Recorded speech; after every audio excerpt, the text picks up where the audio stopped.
ngati munamvera utumiki wa dzulo ndinayamba nkuchenjeza zakayendedwe kuti tili mu blood baptism season imene ikuyamba September kufika November ya anthu amene azipembedzo za satana amene ali mbungwe la United Nation maka maiko aku Africa amene amalandira nawo zithandizo zochoka ku World Bank, ku IMF ndi USAID amayikika kuseli kwakeku kuperekanso nsembe mwachinsinsi zimene nthawi zina ini dziko sadziwa akalandira ndalama.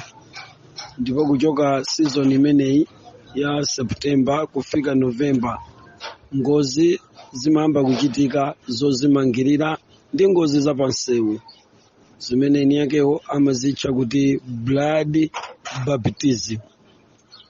Dongosolo la nkhani imeneyi ili mbuku, ili mu pamphlet yawo imene amakipanga represent ku National Assembly ku unga msonkhano wa United Nation imene ukuchitikawu.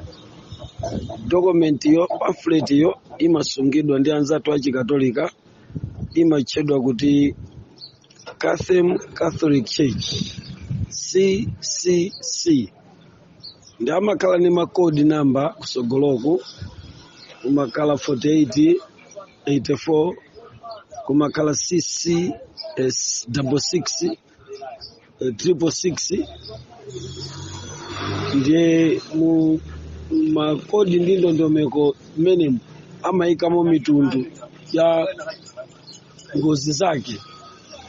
Choncho chilengezo changa dzulo ndimalengeza kuti wani ana Mulungu tisazolowerebe zomayenda kupemphera kwa chizolowezi, koma tizipemphera kwambiri tikamayenda kuti ziwanda sisatitenge nkutipereka ku blood baptism season imene ikuyamba mu November, September kufika mpaka mu November pamene pakhale pakuchitika ngozi za mitundu.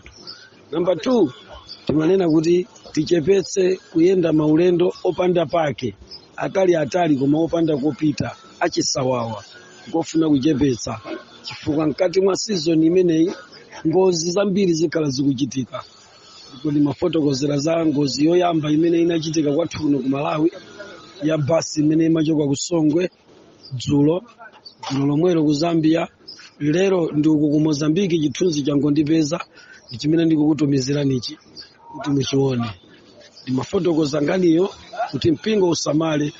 Izizi ndi blood sacrifice imene imatchedwa kuti blood baptism. Ndiye kuti pali ubatizo wa magazi umene ukuchitika kuchoka mu November, mu September mpaka mu November mwina kumapita chauko. Titu mpingo wa Mulungu chenjezo langa limene ndikulitsindika kwambiri. Number 1, kupemphera osadalira ubwino wa galimoto unyuwani kapena ukale, osadalira kuti ndi kamira kapena ndi basi yayikulu koma ngozi ikhala ilipo, osadalira so kuti ndi ndege kapena chani, chifukwa mkati mmenemu kakale ndege kumene simatha kugwetsedwa. Chifukwa chake ndimachenjeza ngozi zimenezi.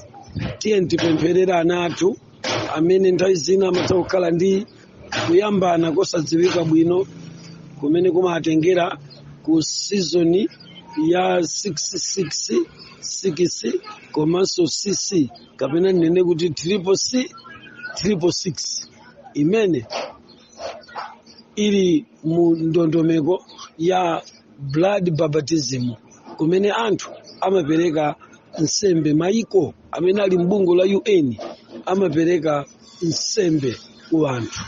Then manena kuti nkhani iyi yakuti kuyamba kuperekedwa nsembe through ngozi yayamba kuchitika. Kupewa kwina kuonjezera pakupemphera ndi kuchepetsa kuyenda maulendo opanda pake. Nthawi zina kukhala maulendo apapa tikulowa maulendo nyengo zotentha, anthu amapita kosamba, ena apita nyanja kupita kumalo osiyanasiyana. Tikuchenjeza ngati mpingo wa Mulungu uchepetse kutero. Fa ambiri ena akafera kunyanja kumadzi, ena afera mu msewu, komanso ena adziti kulezera pang'ono koma kufa ndithu ndi mowa. Imfa za mitundu yosiyanasiyana koma zachidule zikhala zikuchitika. Kotero chenjezo ili ndikupita ku mpingo wa Mulungu komanso ku dziko lonse lapansi. Kwa inu amene mungakhale ndi mwayi omva nawo, chenjerani. Kuchipembedzo cha Satana anatsegulira season imene imayamba September, anayamba September 15 mpaka imakafika October, nthawi imakafika November, nthawi zina imatha kupitirira mpaka kufika mwezi wa March. Pakatipo sepa magazi amakhala akutengedwa. Maiko amene amalandira nawo zithandizo ngati kuchoka ku World Bank, IMF ndi madonation ochokera ku maiko akuluakulu akudziko lapansi, amene nawonso ndalama zamakhala kuti akuzitenga kuchoka ku madona amene amapereka ndalama posinthana ndi nsembe za anthu. Timakachita tsoka ndi kukhala nawo mu gulu limeneli. Kotero izizi zimakonda kwambiri kuchitika kuno ku Africa kusiyana ndi maiko anzathu achizungu, chifukwa samalandira kwambiri chithandizo kusiyana ndi ife. Nawo zithandizozi zimakhala ndi kusereka ke ku nsembe nazi sopano ku Mozambique.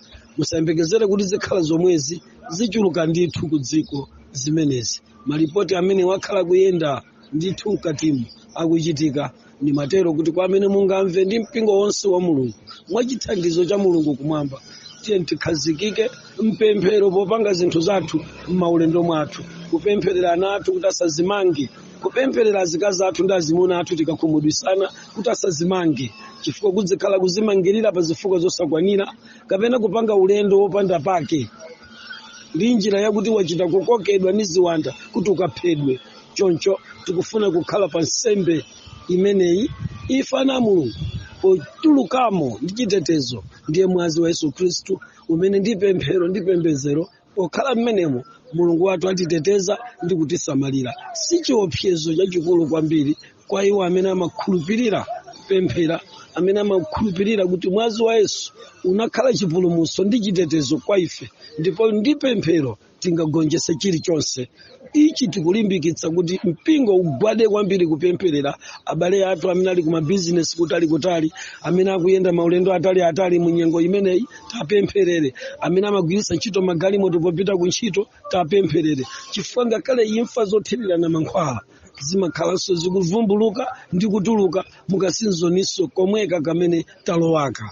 Mwanjira ina imfa ngakhale za BP, zongolenga, ugwa kwa wamba, mashuga opanda kochokera zimachitika mu nyengo imeneyi. Chotero timpempha Ambuye Mulungu atithandize kutiteteza, mwazi wake ungakwanise kuchita kava iwo amene akukhulupirira. Mpingo wa Mulungu tikhale ndi chikhulupiriro chomwecho kuti Mulungu ali mbali yathu, ndipo ifeyo tikhale mbali yache. Iye angokuonera kutiteteza mu season iyi imene talowa imene ikutchedwa kuti baptism of blood. Ambuye akudaliseni.